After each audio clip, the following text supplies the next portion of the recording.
Welcome back, my friends, to the sweet spot where IT leaders share the insight with other leaders and others that want to lead. My name is Carlos Vargas, and as in every week, I have my two co-hosts, Howard Holton and Paul Lewis. Morning, guys. Good morning. Hi, Carlos. Carlos is a little too excited this early in the morning. I'm wondering how that came to be. Yeah, I think that is, I wake up like around 6 and I get 3 shots of espresso, and then by around 7:30, I get another 3. So I already have 6 shots of espresso on my body, and Cuban coffee. Not Cuban, like even. Wow. No, Cuban coffee. You know, if you want to by 11 o'clock, your heart is going, look, I just need a moment. It's not going to take me long. I just, You wanna check Gabriel Iglesias Cafecito on YouTube. Oh, I've watched it. That is so good. So it's funny. Down here, people drink coffee like water in Florida. I can't wait to get back to Florida. Paul, What was that? have you seen Fluffy's bit on Cafecito? I have not. No. So he says, I order a coffee, and they say cafecito, and I say, okay, cafecito. And so they bring me this cup, and it's this big, and I think they're messing with me. He said, no, gordo. I want cafe gordo. And the guy says, no, cafecito. No, cafe gordo. Cafecito. So finally he gets mad and goes in the back, and he comes back out with what can only be described as a soup bowl. Right. He sets it down at the table and he goes, cafecito. And then he crosses his arms and he stands there and he watches me. And I realize I've never had cafecito before.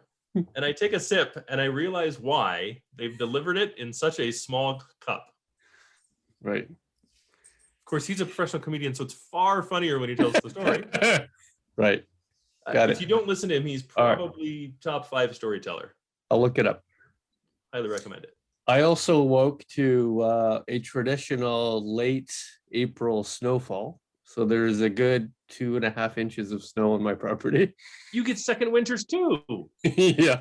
No, it usually lasts only a couple of days, so it'll probably last a few days here. Unfortunately, it's interrupting my renovations. They had to halt their exercise for a couple of days, and they'll be back later.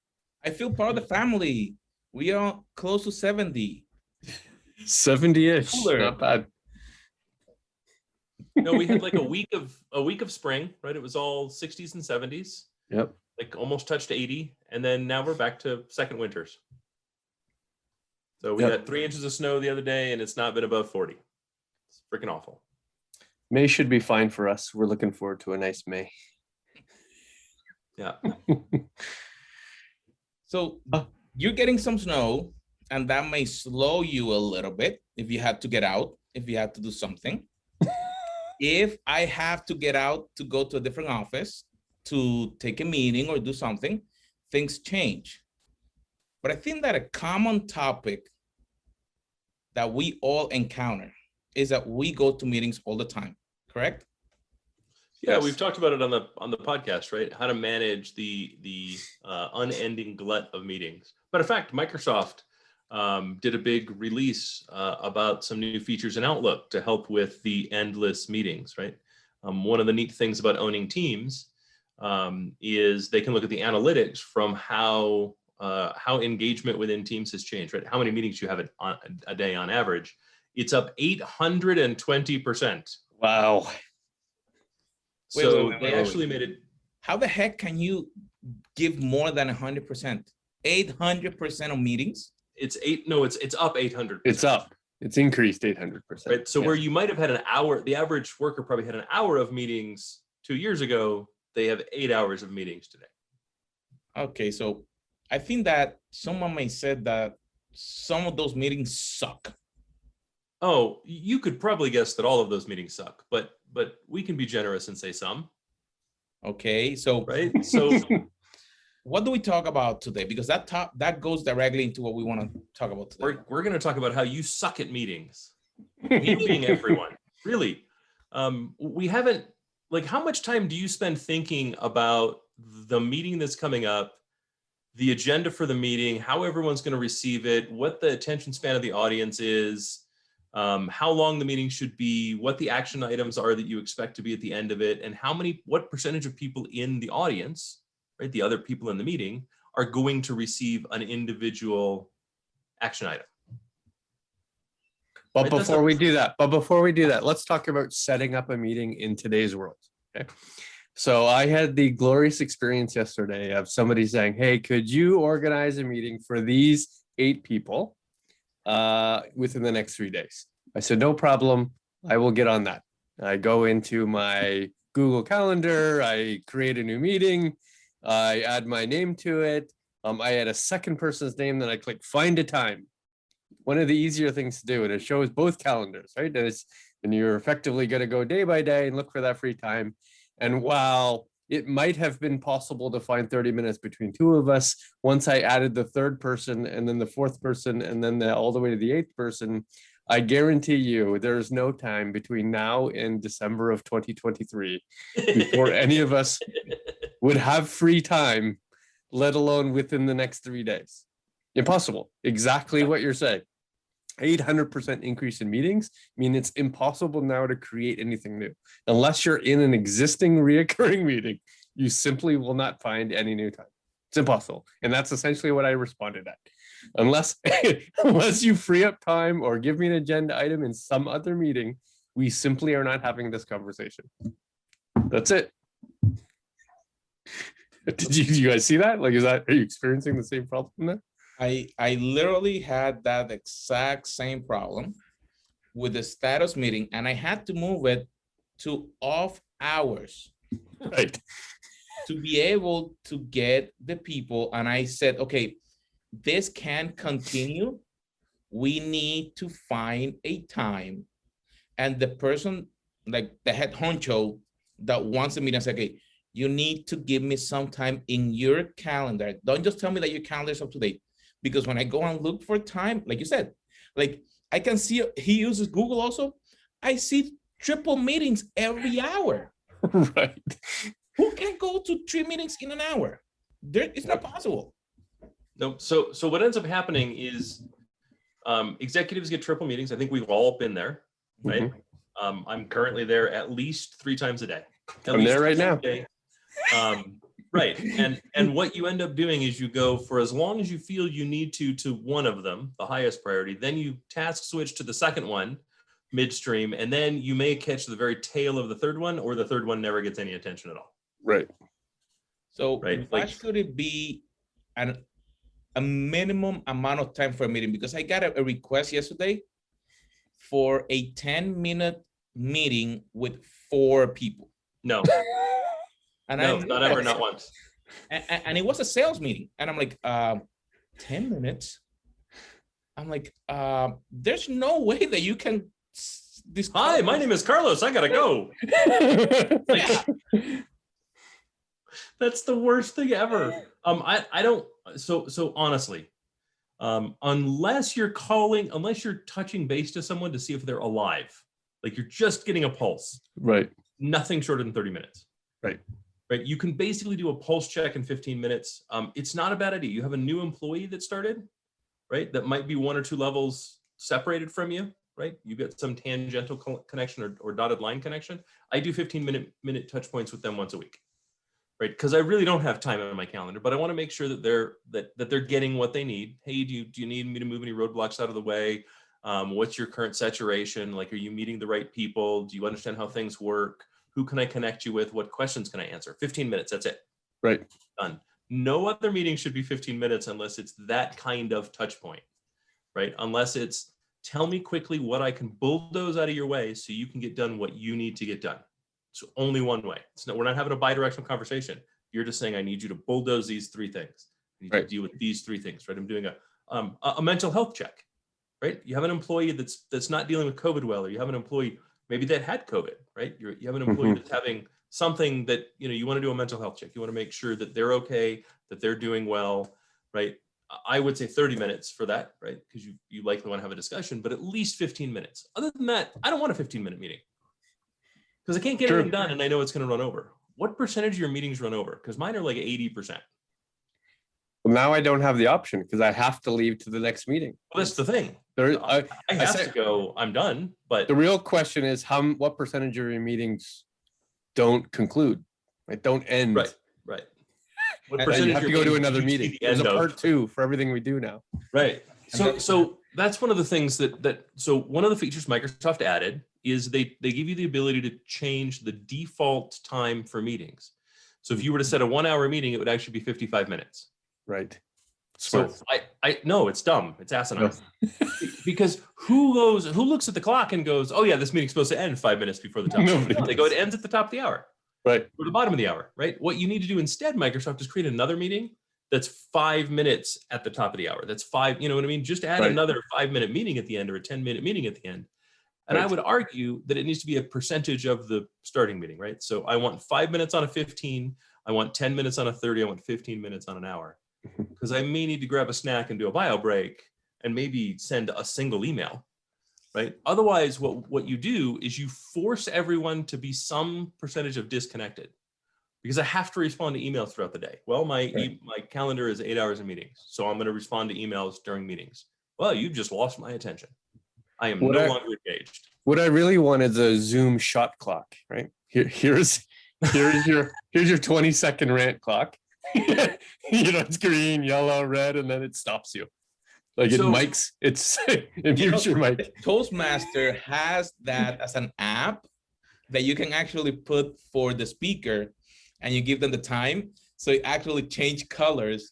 But what I was thinking, like, when you have the free version of Zoom, it actually cuts you up at 40 minutes.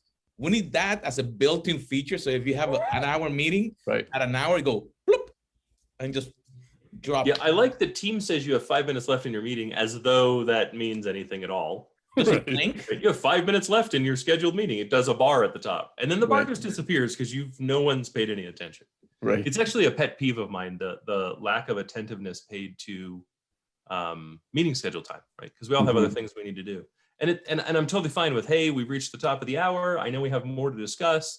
I know most of you have another meeting, so we're going to stop here. Those of us that are okay to continue kind of down this tangent or with this rant are welcome to stay.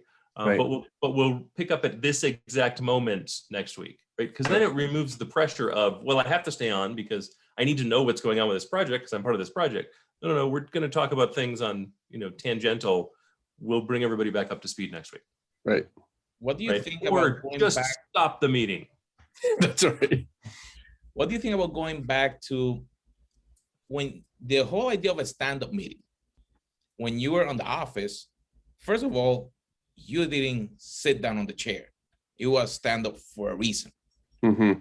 So you went to the meeting, you discussed what was needed. There was an action item from someone. Someone said, okay, that's mine. We're gonna get you an answer for that. And then you move on and you finish a meeting. What about doing? I'm adding stand-ups to my team now. Yeah. But everybody's sitting down. That's where I'm going. I'm actually going to ask everyone to stand up. I'm going to ask them to get out of their chair and stand. I like when you're standing, when everyone's standing, there is pressure on time. Mm-hmm. Right? You can't go, well, let me settle into this conversation, right? You're standing, and a true stand-up is done in the hallway, right? A true stand, it's not like you never do a stand-up in a conference room. You do a stand-up in a place where it's uncomfortable to stand. Right. Because it adds this sense of time, it adds this sense of blocking, right? That would be cool to do it with the phones. Zoom on the phone, everybody on your hall, you have to be standing. What I'd actually like to do, and I won't be able to do it, is I'd like to do stand-ups like walking. We're all going for a 15-minute walk. Just walk around your block or something. Hop on your treadmill if you have one, if that's what you would prefer. But we're doing 15 minutes of walking, right? And just because it adds that same sense of time. It adds that same sense of motion. It adds that same sense of like a quasi urgency. Plus, I don't know about you, but walking and talking gets exhausting after a while. Right. Batman. So only one part of me, and holding your hand one up. thing at a time when there's activity involved. One of my colleagues has a treadmill desk. So, where you're meeting with him for 30 minutes and it's annoying as hell. Yeah. It's weird. It's a little weird. Yeah. So did you ever watch the show Episodes? Yeah. Yeah. Do you remember the agent that had a treadmill desk and did the treadmill desk in high heels? Yeah. I don't know if you've noticed, by the way, I'm down 40 pounds. 40 pounds. That's a lot of 40 poundage. pounds. Was it all on the hair? No, but you can see like my face isn't as fat. Thinning it up. You And do have like if some I were sort to of goal? shave, there'd be far less chins. Do you have some sort of goal you're trying to achieve? No, I didn't even set out 20, to buck lose weight. 30. No, didn't even buck 30. It's no. I mean, I do feel good that I basically lost a dead dog. Have you heard that bit from what's his name? Louis C.K.? No, it sounds He good. goes to his doctor and his doctor is talking about his weight and his doctor says, so at what point do you stop? Like, do you stop eating when you're full? And he goes, I don't stop eating when I'm full. I stop eating when I feel bad about myself. He said, like I'm an adult man, a baby, and a dead dog. Like that's how much I weigh. I weigh people, plural. People.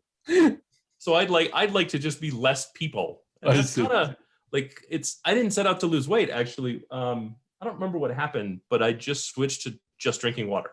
Oh, I thought you replaced food with bourbon. I thought that was the. No, that'd be a very different Howard. I've decided to eat less and drink more. Yeah. So I'm having a bourbon salad. Bourbon is the dressing, the ice is the lettuce. Right. It's two different things. I can call it a salad. Right. So back to our topic. Yeah, back to our topic.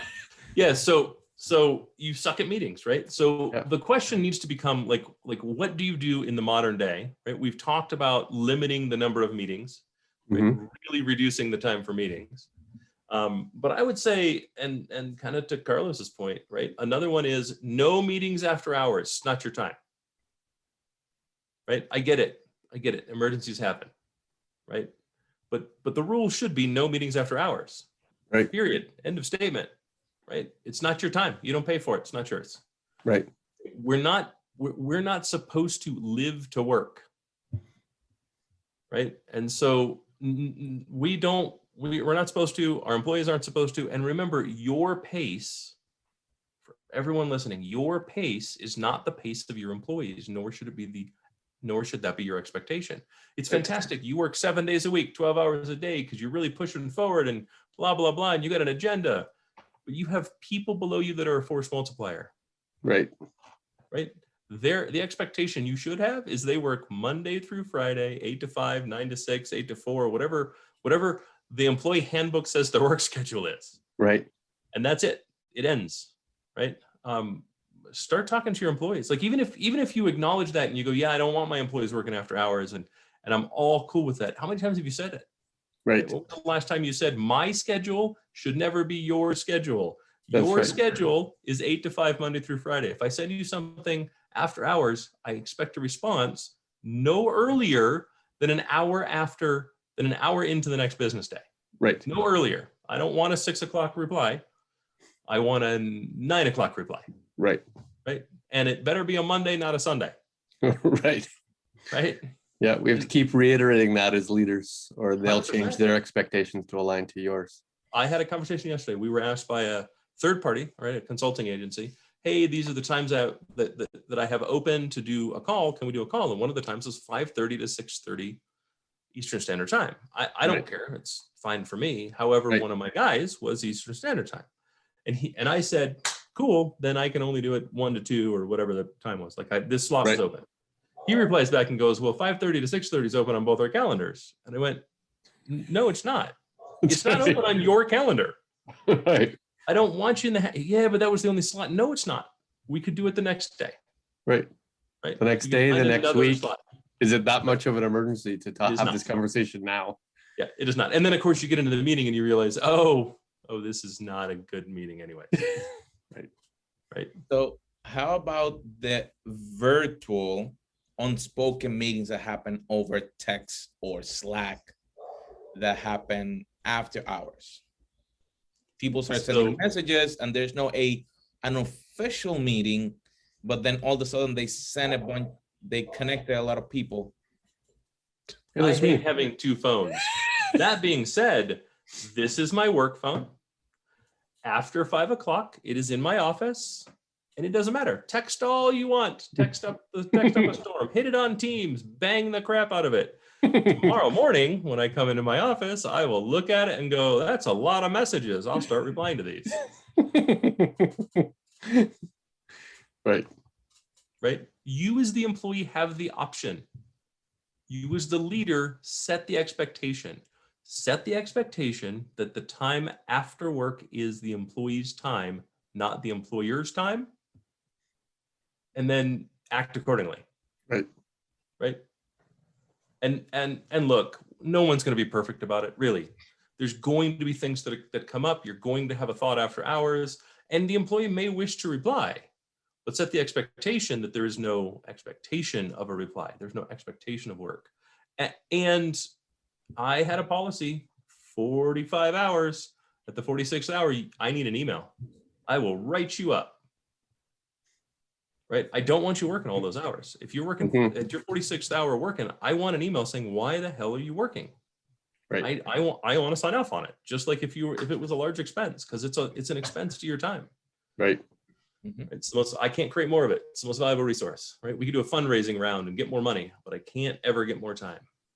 So let's talk about big ass meetings. Yeah, go ahead. You have an opinion. Was that? I said, I think that's the nexus of this. I think that is, yes, right? It is. So big ass meetings are where you really suck. Right? Let's define first what is a big meeting. Anything more than 10 people is a big meeting. Okay. Right. So looking at that as the kind of bar, right, as the water line, how many meetings do you have a day that's more than 10 people? Because I have a lot. 50%. Yeah, I don't set them. It takes a lot for me to set a meeting with more than 4 people. Because there has to be like a purpose. Right? There has to be a real specific reason all those people need to come in. Yeah, I get invited to those meetings. I agree.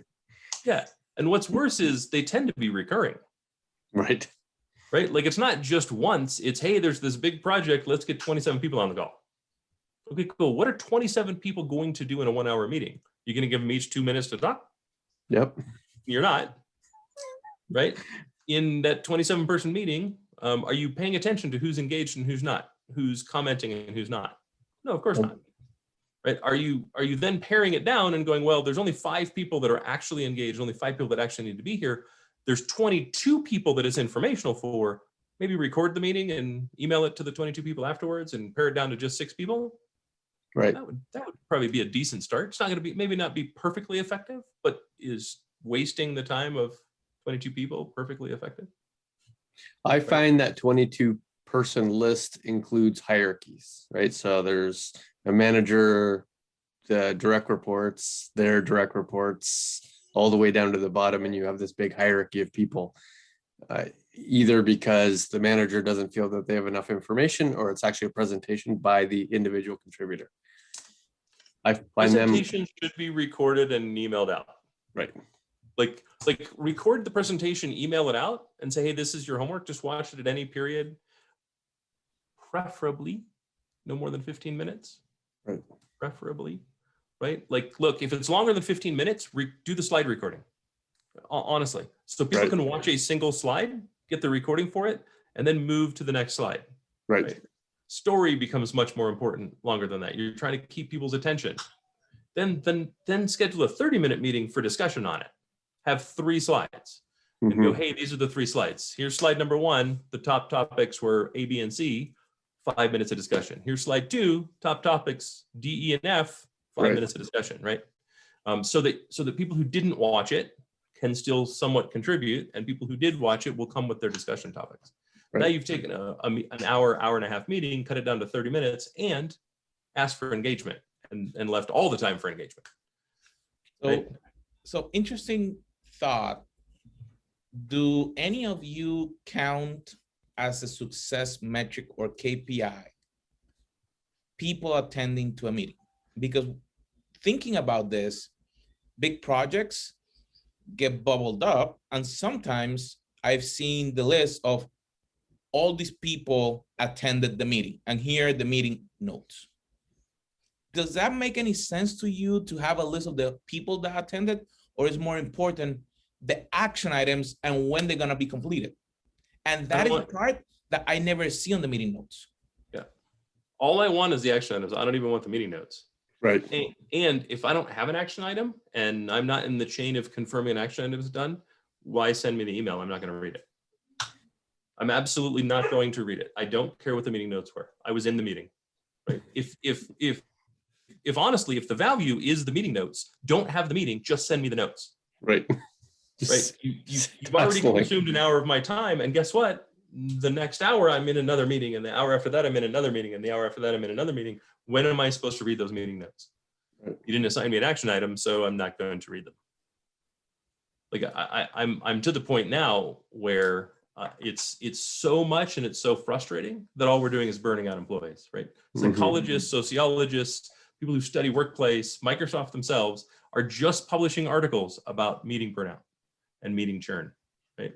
We have to do something. It's absolutely horrible. Frankly, it's ruined work from home from a productivity stance. Ruined it, completely ruined it, right? People are looking to go back to the office because I'm in less meetings. Right. Right. Not because it's a better place to work, not because they're more efficient, not because it's more effective, not because they even feel safe, but because they're in less meetings. Right. I'll get to close my door and you'd have to physically walk into my office to talk to me. I could possibly do work from 8 to 5, even if I'm in a 2-hour commute on the way home. I'm in less meetings and I can get more work done. We've ruined the whole value of work from home. Right. So what should, from your experience, what is the optimal time or length of a meeting? We already discussed in a previous podcast that we should be looking, if we have people on 3 geos, between 10 and 2 or 10 and 3, so we can cover all 3 geos and have a break in between. But what about the length of the meeting to actually be productive? So you have something, okay, this is all that we're gonna spend and we need to be efficient. So this is what I would say. Figure out what the purpose of the meeting is. Let's say you're presenting, right? You've got some content that you need to disseminate. How long does it take to disseminate that content? Now, get it down by 10 minutes. I don't care how long it is, right? If it's, hey, it takes me 40 minutes, cool, get it down by 10 minutes. I guarantee you have 10 minutes of fluff in there. I guarantee you get story drift, right? Get a nice compact story as tight as that story can be. Then double it. You still only get half, right? You still only get half. Half of the meeting should be discussion, period, end of statement. If you don't get the discussion, if your story is really good and everybody understands and there's no sticking points and you don't get discussion, end the meeting early and give people back the time on their calendar. Not everyone is triple booked. Some people will get 20 minutes to respond to emails, have a bio break, have a snack, whatever they need to do. Let the dogs out, you know, we're all working from home. So there's a myriad of things that someone can use 20 minutes for. Give them the 20 minutes, give them the 10 minutes. They will be thankful for 3. Seriously, right? There is nothing worse than going, I think I can get this down to 20 minutes and setting a 15-minute meeting. You're going to go over, you're going to go over every time. And then if you've got a recurring meeting and it goes over every time, either change the meeting, fix it or change the meeting. Yeah. Don't ever go, guys, we've had an hour every week. I think we can get this one down to 30 minutes. There's less information. It will never be 30 minutes. People will want to revisit crap. It'll be another hour. And then the next thing is, let's say you bring 26 people together. You're kicking off a project. It's really important. You've got some new, work stream that you're doing. You get 26 people together. All 26 people in the meeting should have a purpose, and break them out in that first meeting. Hey, 26 people, there's a ton to do. 5 of you are going to do this, 5 this, 5 this, 5 this, 2 coordinate. Right. You all will break out into individual meetings over the next 2 weeks. We'll have a touch point in 3 weeks. Then you get 27 people back together. You just go around the horn. Hey, I need a speaker from each of those work streams to talk about what you've accomplished.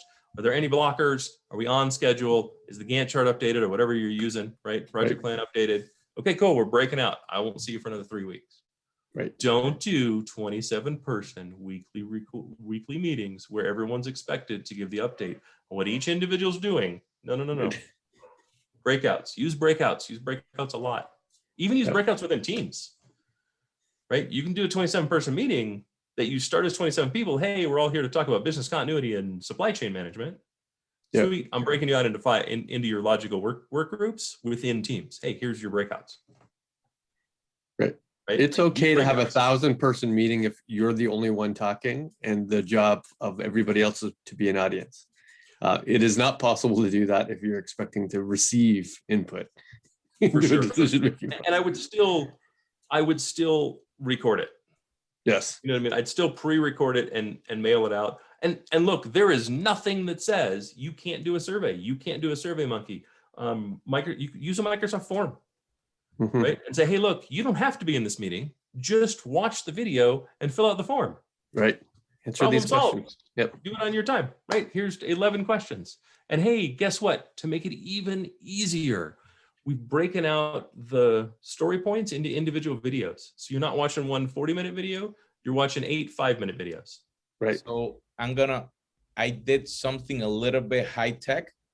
So I'm using a company that I upload the meeting videos, and you can search for whatever you want across all the videos for that meeting series. So you don't have to watch them.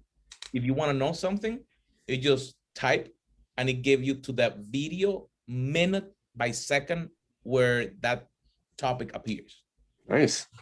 Don't keep the secret. Tell us and everybody watching. So Who is this? I'm using write this down. a product called Searchy. I'm one of the original launchers for the platform. So I can put a link on the video. And the cool thing is that you can actually, every video can get indexed in their proper language. And then you can create groups. So you can search through all those videos. You can edit the transcription. You can then get the audio so people can download it and hear it. So we just did it for a project that I'm working on, and new people that literally just joined the company. The first thing that they did, they went through it, and I was in a meeting. I said, hey, Carlos, I'm on video number 3 of your meeting, and I'm typing all the questions. And I'm like, oh, great. So there's ways to optimize the meetings. Like you said, people that don't need to be in the meeting can get what they need from your meeting, and then they can just come with the questions that they need. And actually, I also want to we say use it for this podcast because we index all our podcasts through that platform. That's true. We really should be using it for this podcast for a few reasons, not the least of which is they are long, and we do have several topics in each podcast. It'd be nice to be able to index them a little better for our viewers. Cool. There you go. New tool. So I do want to say it's also worth, as a company, if you have people that are commonly speaking, spend a little bit of time and effort and get them a decent microphone and a decent camera setup and show them how to do it. Like, spend an hour getting their stuff set up. There's nothing worse than a common presenter that commonly has an echo. Right. Exactly. Looking away from you. Yeah. I see those all the time. They're like, okay, so we're talking about this great thing. Right. And here we're doing this. Like, yeah. If you Right, can't, we're eye to eye. eye to eye, 100%. Right. Like, I resort my windows so that I'm looking at you guys. That's and right. those windows are right next to the camera. So it should look roughly like I can maintain eye contact so I'm comfortable. And at the same time, it should look reasonable, not like I'm maintaining eye contact. How is this working? That doesn't work at all. And you have presenters that's what they do, is present to the company a lot. Right. And they're like this and have no idea. yes. And they have a big monitor in front of them, and they have their laptop in front of it. So you're looking at their nose the whole time. Right. Because they're looking forward, and you're looking at their nose. Yeah. Take the time. Take the time. It's always worth the effort. Yeah. It's always worth the effort. And the goal is to increase engagement, right? If you don't have the engagement of the people in the meeting, they shouldn't be in the meeting. Right. So I'm actually adding to that meeting that I mentioned to you because of feedback from the guys. I'm adding for the meeting tonight, dollars falling down, fireworks, literally, and confetti, because we celebrate some of the things that the group is doing. So somebody said, hey, we need some confetti. And I use it when I do live stream. So I said, bringing something that your audience, that you can engage them with it.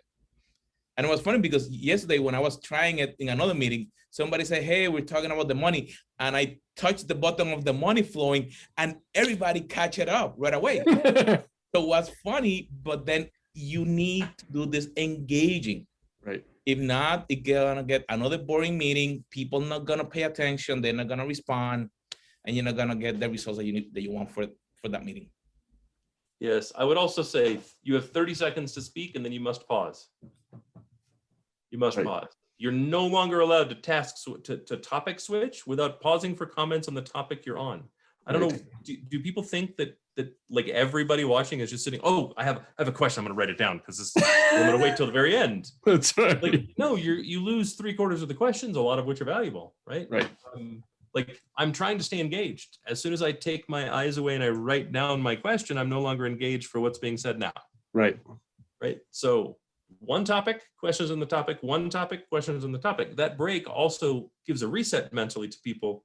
And maybe you've lost engagement with some people. Maybe not on purpose, maybe on purpose. They replied to an email, they got a text, the dog was barking, whatever. Right. The pause and change in speaker, it changes volume, it changes tone, it changes vocal cues, means they go, oh, something new is happening. I can get very engaged. That's right. Right. Or just randomly ask people questions, call people out to get their attention. Right. Something. Oh, what do you think of that? What? I wasn't listening. So I do want to leave with one final note because this is a long podcast. And that is, as a leader, especially in the meeting hell that we're in, take a minute and ask yourself, how many of the meetings that I have scheduled in a week celebrate the good things being done by my employees? I don't think we celebrate nearly enough. Right? Everyone's disconnected. Everyone's working from home. There is no more team. We talked about death of the team last year in one of our podcasts, right? Yep. The best way to try to reestablish that, the best way to add some positivity to morale, celebrate the wins of the team frequently. Hey, you have a team meeting, the first 10 minutes. Forget about your agenda. The first 10 minutes is celebrating the team. And you don't have to celebrate everyone every time. That just diminishes the celebration. But make sure you celebrate everybody every month. Right. And if you can't, maybe that should be a topic of your one-on-one with that person. Right. Hey, I need to celebrate you. I know you're doing good things because you're still employed. Let's talk about what we can celebrate. That's right. Keep me informed of the things I need to talk about. Yep. Right. And actively ask for them. And look, we've said it a million times. If you're not doing one-on-ones, you're failing as a leader. Do one-on-ones. It's not your meeting, it's their meeting. But maybe start with, hey, we're going to start. I want to celebrate you. Do we have anything we can celebrate? Right. And I don't care. Like, celebrate the birth of a child. Like, it's a team, right? So that is important. In fairness, you're saying it as if that's a side. That's a small life change. But I don't know that we do that, right? Celebrate a new house, celebrate a new car, a kid going to college, right? Whatever it is, right? Celebrate anything you can. Celebrate. Just celebrate. Spend 10 minutes celebrating. It will change the tone. It will change the engagement. It will change the morale overnight. Agreed. Carlos, another good pod. My friends, we all, at some point in time, suck at meetings, but the idea is that we don't do it anymore. So make sure, as we always say, share this podcast with your team, your manager, everyone in the company, so we can be more productive. We can be the leaders. So we'll see you on our next episode.